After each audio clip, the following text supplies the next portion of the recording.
এই গরমে শরীর শীতল রাখতে তরমুজের শরবত হতে পারে একটি কার্যকারী উপায়। তাই আজকে আমরা যেটা বানাবো সেটার নাম হলো প্যার মোহব্বত শরবত। তো তোমরা দেখতে থাকো এই রেসিপিটা করতে কি কি লাগে।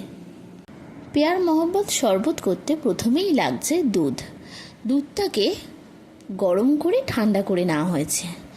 আর লাগছে তরমুজগুলোকে ছোট ছোট করে কেটে নেওয়া হয়েছে আর বীজগুলোকে ফেলে দেওয়া হয়েছে।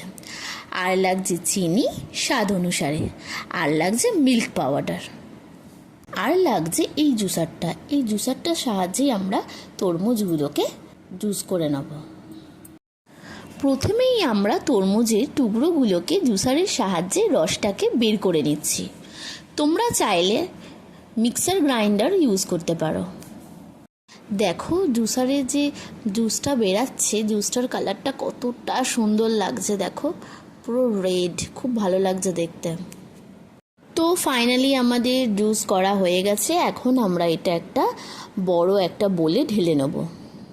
তারপর দেখো কি কি করতে থাকি।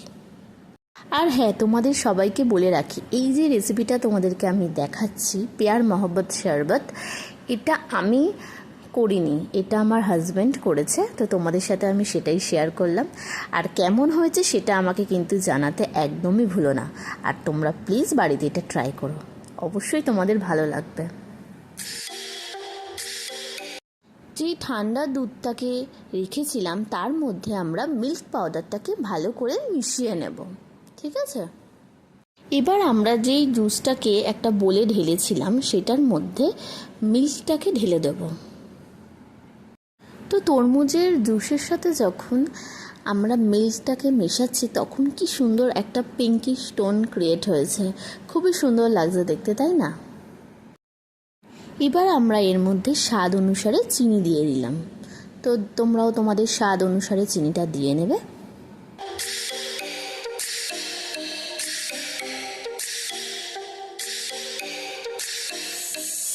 তো মনে হলো যে আরেকটু মিল্ক পাউডার লাগবে, তাই লাস্টে আরেকটু মিল্ক পাউডার অ্যাড করে দিলাম। তো ভালো করে মিশিয়ে নেওয়ার পর দেখো কতটা সুন্দর লাগছে, কতটা কালারফুল হয়েছে, তাই না? তো এবার এটা পুরো রেডি খাওয়ার জন্য। তো এবার আমরা এটাকে গ্লাসে ঢেলে নেব। তো তোমরা যারা রোজ সিরাপের ফ্লেভার পছন্দ করো তারা রোজ সিরাপ দিতে পারো, ঠিক আছে? আমি এর মধ্যে একটু রোজ সিরাপ অ্যাড করলাম, দেখো দিচ্ছি। তারপর আমি কটা আইস কিউব ওর মধ্যে অ্যাড করে দেবো।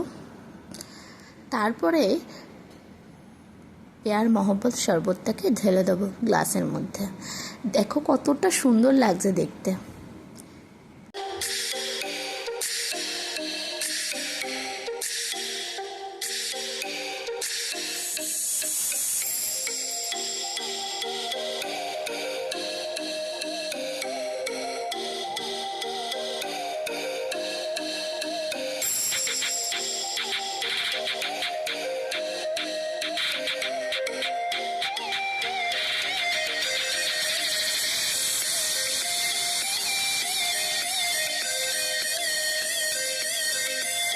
তোমাদের কেমন লাগলো প্যার মোহব্বত শরবত সেটা আমাকে জানাবে। আবার নেক্সট কোনো একটা ভিডিও নিয়ে তোমাদের সাথে দেখা হবে। ততক্ষণের জন্য টাটা।